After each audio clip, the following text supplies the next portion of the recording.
Hi, I'm Ariam, and this is my week 5 vlog for the spring semester of the Magical Readathon of 2026. So, if you don't know, the Magical Readathon, your character goes to Magical University, you they pick a degree, and you read books according to the courses they have to take for that degree. Now, I originally had 3 characters. One has already finished her classes, so now I have 2 left. So actually, this is Tuesday, so I've read quite a bit, mainly yesterday. But at the beginning of the week, I was reading The Wolf of Oriniaro by K.S. Veloso or Vioso, I'm not sure, for animal studies for my character Radha, who is learning to be a Feywild's cartographer. And this book is about a queen in a fantasy world that's kind of based on East Europe and East Asia, or not even East Europe, just the Rush. Actually, is that really based on East Europe? Because there's also West Europe there. Anyways, it is based on real life cultures, kind of, but it's very, very different, honestly. Basically, she was supposed to be crowned with this other guy and her husband, and he left her the night of their coronation. And then 5 years later, she gets a letter asking to meet up. So she decides to go meet him, and the plot thickens and complicates from there. Now, I really enjoyed reading this book. I thought it was very fun. However, I'm not going to continue the series because it wasn't well written. Despite the fact that it was fun, it wasn't well written, and I did not have enough fun to continue reading a not well written book. Then I wanted to read. Then I had actually, that was the last book for Radha. I only had 1 character left, and I wanted to read for her Long Time No Sea Monster I forgot to say that the course focus for animal studies was Shadow Wolves. But I wanted to read Long Time No Sea Monster by Nancy Krulik for Science and Divination, which I cannot remember right now what the course focus was. In any case, it turns out the library got rid of it, so I'm going to have to find it another way. So I'm probably not going to actually read it in April. That's okay for me in my head. So I decided to read a different Nancy Krulik book, which is Here Today, Gone Tomorrow. That's for her class inscription. I do not remember what the course focus is, but so this is a Katie Kazoo Switcheroo book. If you don't know, the Katie Kazoo Switcheroo books is an early reader chapter book series where we have our main character, Katie, nicknamed Katie Kazoo, who once had a terrible day in 3rd grade. And she made a wish that she could be anyone but herself. Now, unfortunately for her, that wish came true. And sometimes the magic wind will come and turn her into literally anyone but herself. In this book, she gets turned into a hairdresser. This was definitely a fun book. It reminded me of the classic Katie Kazoo books that I really liked. It was such... I loved seeing her and Suzanne's friendship in this for some reason. I think because it wasn't Suzanne was getting on her nerves. And because Suzanne was selfish, she still cared about Katie. Yeah, so I had quite a fun time with this one. I mean, these books are not perfect. They're not supposed to be. They're supposed to be good for people to learn to read, for kids to learn to read. But yeah, I like this one. Then I started And What Can We Offer You Tonight by Premi Muhammad. This is for Fella's lore class, and the course focus is I forgot to say the prompts. The animal studies prompt was to read a book with the word wolf and title on the cover or in the book. Wolf's in the book. Syntax and divination was to read which I haven't done yet, is to read a book with the word time in the title. Inscription is to read a book with a day of the week in the title, and they said that today and tomorrow count. And yesterday, but that's not in Here Today, Gone Tomorrow.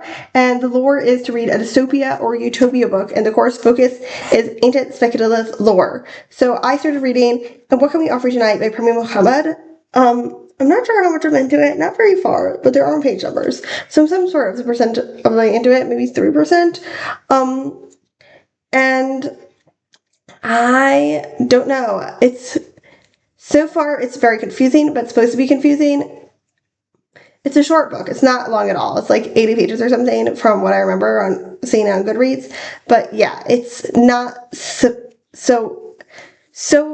I'm sure things will get explained soon. They are already getting explained, but it starts off very confusing, but on purpose. Hey, so you know what's crazy? It's literally this morning that I updated you, and well, a lot has happened. First of all,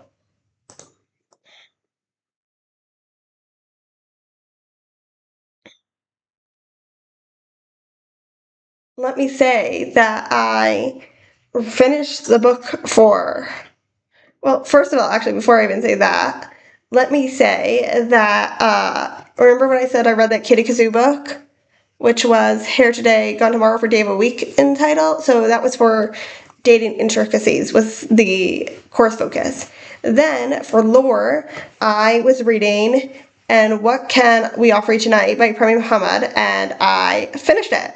So this book happens in a dystopia. It's a novella. So, and also I was 11% through it. I was at chapter 3, but I was 11% of the way through it. It's a very quick book. Like I said, I think it's around 80 pages. And it's a dystopia where not much happens, honestly. Like, this plot, not a lot happens. But basically, this book begins where where we're following a bunch of prostitutes or courtesans in a high-end prostitution house, and in this dystopian world, and one of their friends is obviously killed by one of the guys who comes to the prostitutes, but like they have nothing to do about it. And then she comes back to life and she's like, I'm gonna get revenge. And it kind of goes from there, but really we're just following the main character and how the main character feels about this. What's very interesting is that the main character is not at all like the normal kind of character you see in dystopia books. She isn't all like, I want revolution. She's basically not even ready for change. Like, honestly, the change kind of happens for her, will she, won't she? And this may have been and this probably would have been annoying in a longer book, but it was just right for a novella. I found it to be very, very interesting in that it was different, and overall I really enjoyed this novella. It was not as good as Butcher and the Forest, or whatever that book of Premi Muhammad's was called, that I loved, but it is my second favorite book of her. I really did like it. Then the other thing is I am currently trying to get Long Time No See Monster as we speak, downloading it, really, honestly. And I just want to tell you that the course focus was reading past and future. So I will update this when I finish reading Long Time No See Monster. I cannot promise it will actually be in April. Okay, so it's been a while. It is June 19th, and I don't remember if I told you that the book I was planning to read for the prompt of time, which I could have read fine, like, I could have read it in the time I had. The library stopped having it just when I went to go get it. So I basically decided I'm not going to try to find another book. There isn't anything else I'm interested in that has the word time in the title. And what I'm going to do is I'm just going to use a comic. I'm going to use that thing where you can say, I'm not using the prompt for this. I'm just reading any book I want to, and I'm going to use one of the comics that I read in April as a replacement for that. And that's the end of this vlog.